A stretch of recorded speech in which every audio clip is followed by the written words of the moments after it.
untuk CR-V yang terbaru, sebenarnya bukan terbaru-baru banget ya, karena ini kan sebenarnya udah keluar ya waktu di facelift itu tahun 2021 di semester awal di bulan Januari Februari. Nah sekarang dia akhir tahun ngeliris lagi CR-V yang terbaru, tapi ini versi Black Edition.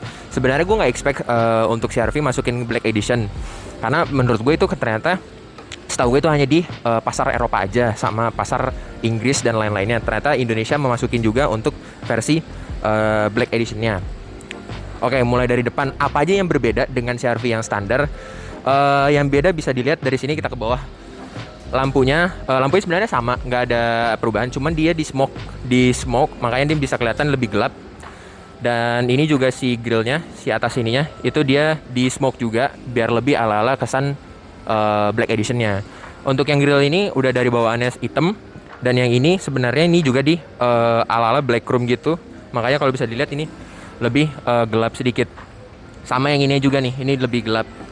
Sisanya overall sama aja standar. Dan untuk catnya sendiri sama, walaupun mau beli putih atau kayaknya cuma tersedia hitam deh. Apa mungkin tersedia putih juga? Sekarang kita ke bagian samping. Untuk di bagian sampingnya sendiri sebenarnya peleknya itu sama aja standar, sama kayak yang versi standarnya. Dia sama-sama 18 inci, cuman dia di finishingnya lebih ke black glossy.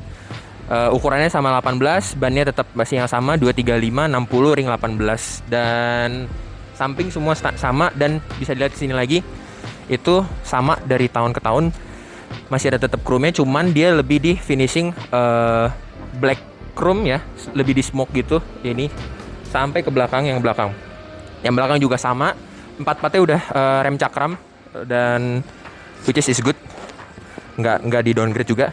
Sama mungkin lebih ke request sama Honda, kalau mau bikin lebih Black Edition, ini kenapa nggak di smoke ini? Ini kenapa nggak di smoke? Harusnya kalau misalnya mau lebih ke Black Edition, harusnya ini di smoke juga. Jadi biar lebih kesan gelapnya dapet. Harusnya ini attention to detail loh. Dan sekarang kita ke belakang yuk. Untuk di bagian belakangnya sendiri bisa dilihat lampunya memang sudah di smoke dari awal. Jadi setelah facelift itu, abis facelift kan lampunya awalnya dia merah ya, yang sebelum facelift. Nah setelah facelift ini memang udah smoke, terus ininya juga udah smoke, udah hitam, sama yang ininya juga udah smoke standarnya. Cuman yang beda di Black Edition ini adalah di bawahnya. Nah bisa lihat di bawahnya ini aslinya ini bukan hitam, bukan cat hitam, melainkan ini ada lebih cat silver gitu, kayak sama kayak di samping sama depan. Yang sekarang Black Edition itu di cat hitam.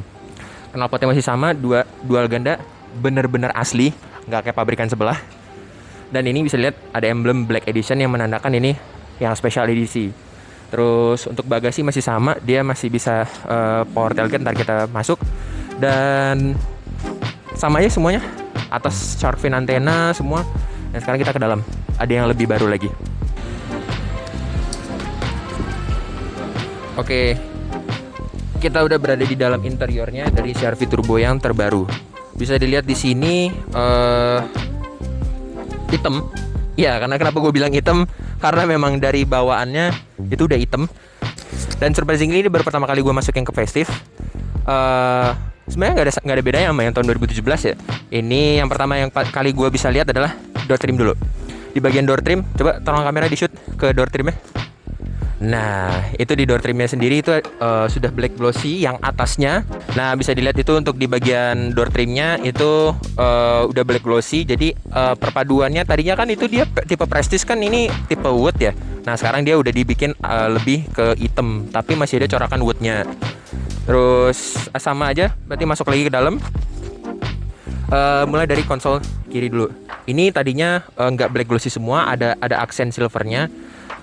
Dan ini juga sama, dan sekarang sudah dibikin all black hitam, sesuai dengan namanya Black Edition. Dan cuman ya kayaknya kalau misalnya gue lihat di e-commerce tuh ada yang jual kayak hitam glossy, ini juga hitam glossy, harusnya lebih baik ya. Sama di Twitter ada di hitam glossy, sebenarnya harusnya lebih baik sih. Cuman overall ini udah baik sih. Dan untuk di audionya sendiri dia ini terbaru. Sebentar. Nah, nah bisa dilihat ini adalah bawaan resmi dari Honda Inggris sana dan Honda Jepang juga. Ini udah nggak disunat lagi. Jadi mungkin semenjak John Fish keluar digantikan Billy Yusak, Pak Billy. Jadi tobat Honda. Udah Apple CarPlay, Android Auto semuanya juga udah. Dan mungkin lebih sayang ya kalau misalnya kita pencet climate di sini. Nah, dia baru munculnya di sini, bukan di sini lagi. Itu gak ribet sih sebenarnya sih, tapi ya udahlah. Kayak bagian setir kemudi, gua atur dulu. Tinggi gua 185 cm dan which is gua pengguna CR-V juga, jadi nggak cukup feeling kayak buruk gitu, tapi cukup mumpuni untuk interior kayak gini. Bagian setirnya black glossy semua, tadinya model ada aksen-aksen silvernya. Dan untuk di bagian sininya berubah juga, tapi sayangnya ya harusnya dimasukin ke wireless charging. Ada wireless charging juga di sini, cuman nggak ada, jadi ya sudahlah, colok aja di sini. Ini buat Android Autonya, ini buat charger biasa. Sisanya sama aja standar, nggak usah di review. Dan untuk di bagian kanan nanti akan dikasih sinematiknya. Untuk di bagian kanan ini dia ada yang namanya Honda Sensing. Jadi ini basisnya adalah CR-V 1,5 Prestige yang Honda Sensing.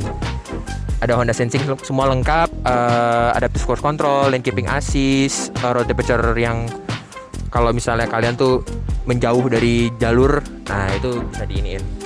Bagian instrumen casternya juga baru. Di sini tachometernya semuanya baru, jadi bisa diatur semuanya di dial tengah. Cuman warnanya tadinya itu kalau misalnya suhu itu tadinya warna putih, sekarang warna merah. Ala-ala sporty. Kata Look Nuts Auto AJ, merah itu racing. Oke. Agak sempit ya. Bentar. Ini duduk gua. Posisi nyetir gua. Untuk posisi gue sih kayaknya gue nggak rekomen ya tinggi-tinggi gue segini, tapi ya oke lah buat perjalanan jauh cukup. Gue nggak ada komplain sih semenjak gue punya CR-V, nggak ada komplain sih untuk duduk di tengah. Tapi emang gue juga nggak pernah sih duduk di tengah. Nggak ada yang beda untuk di tengah, cuman ada sunroof doang sama. Dan mungkin yang sama juga di bagian woodnya, bisa dilihat itu di close up itu sama bagian wood panelnya. Udah hitam juga, nggak corak coklat. Dan ini yang basis 7-seater, jadi kalian sudah tahu ya kalau misalnya review-review yang channel sebelah nggak bakal juga di review belakangnya. Mungkin gue mau ngasih tunjuk yang bisa dipamerin oleh produk Cina sebelah. Mungkin yang mau gue pamerin adalah Anda tidak bisa seperti ini. Mana nggak ada? Nggak bisa ini. Bentar, ada yang salah. Mas, ini nggak bisa ya?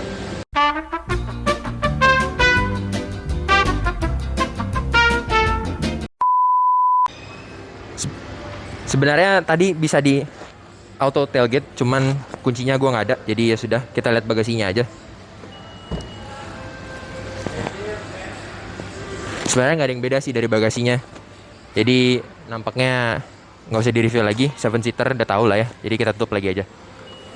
Sekarang kita kesimpulannya, kita ke bagian depan dulu. Oke, jadi untuk kesimpulan kali ini, menurut kalian worth it nggak sih untuk beli mobil ini? Gue bilang worth it. Dengan harga ditambah 15 juta lagi, tapi itu cukup mahal sih sebenarnya. Audionya nggak berubah. Terus cuman dari aksen-aksen aja, dari kayak gini nih, aksen semuanya terlalu overpriced sih menurut gue. Tapi ya kalau kalian mau dapat CR-V yang lebih Black Edition, ya ini dia CR-V-nya. Jadi gimana menurut kalian? Suka nggak dengan mobil ini? Atau mau jelasin di bawah kolom komen keluh kesahnya punya CR-V, atau pendapat kalian coba komen di bawah aja. Bagaimana? Gua pamit undur diri untuk video kali ini. Jadi jangan lupa like this video, subscribe, dan juga follow IG kita di @kemengear. Oke? Sampai jumpa di video berikutnya. Bye guys.